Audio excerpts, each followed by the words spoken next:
IPECA has the potential to change the way the world sees trade and economic development. It's about Indigenous people presenting the very best of both their culture in terms of values and principles, alongside of commercial and business aspirations. One of the unique features and factors of IPECA is that it's Indigenous-led alongside of government, who we support and enable the trade arrangement and give it life. And so this trade policy change is transformational in as much as it brings governments and economies and Indigenous peoples together, and also encourages cooperation around trade, investment, commercial development between Indigenous peoples as well.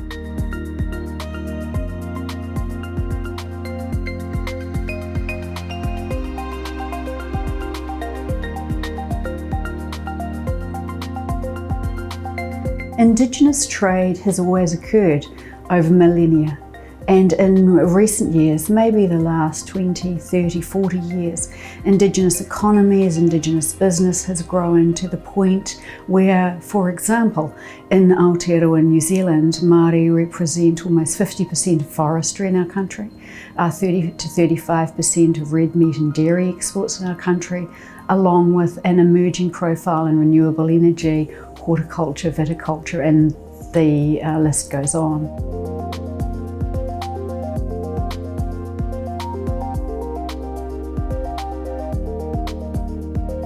One that comes to mind is a Māori processing, a milk processing company.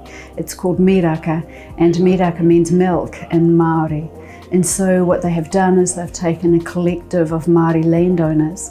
They've looked at their natural resources, including geothermal, and they've conducted a net zero or carbon zero milk processing plant, which also includes horticulture and also includes hydro and renewable energy.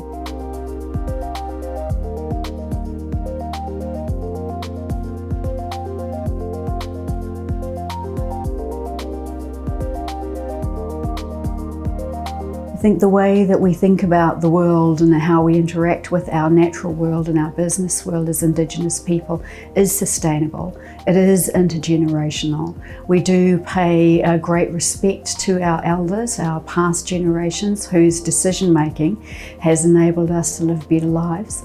And then to think more carefully about how we might use our assets and opportunities to ensure tomorrow is better for our future generations.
Evernew takes textile waste, garments, old clothes, we break them down and we turn them into new clothes that are recyclable.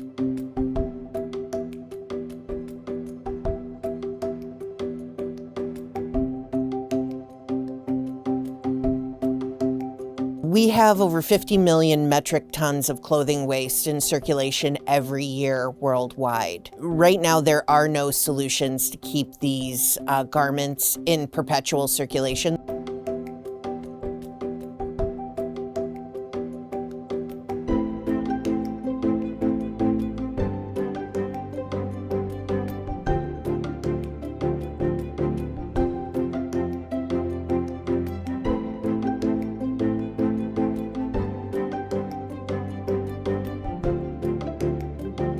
We, first of all, have to make sure that it is cotton. So it goes through a scanning technology similar to what you see at the airport. We then take that, we remove the dyes, the finishes, the wearing contaminants, and we activate the cellulose and shred it.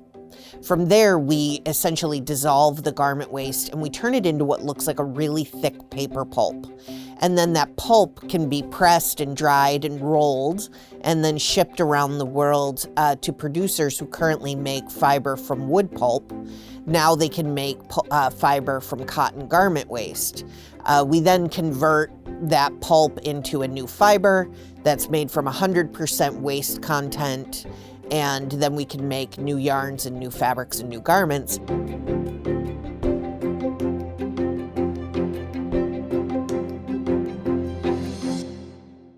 The cool thing is that the resulting fibers, yarns, and fabrics are recyclable back into the same process. So this is the New Cycle hoodie that was designed by Christopher Bevins, and Christopher Bevins is an incredible streetwear designer. He helped us take our yarn and our fiber and turn it into something really cool. And the reason I love this hoodie is not only is it well designed, it feels really good. It's the quality is on par with high-end cotton, and I love the fact that it's made from waste. And I know that one day, in a very long time, I can dissolve it and turn it back into new fiber.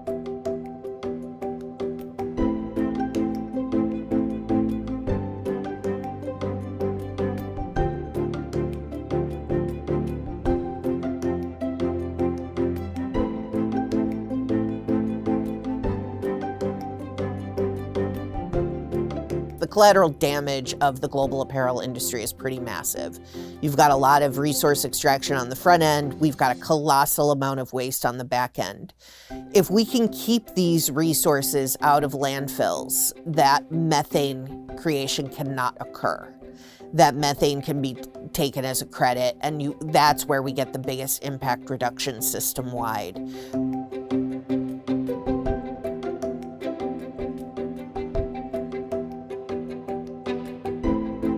It's also powerful economics as well, because we can actually create a more profitable, more reliable business model by doing polymer regeneration than the fast fashion business model. We need something more powerful in order to remedy the problem, which is around the climate, access to natural resources and protection of natural resources.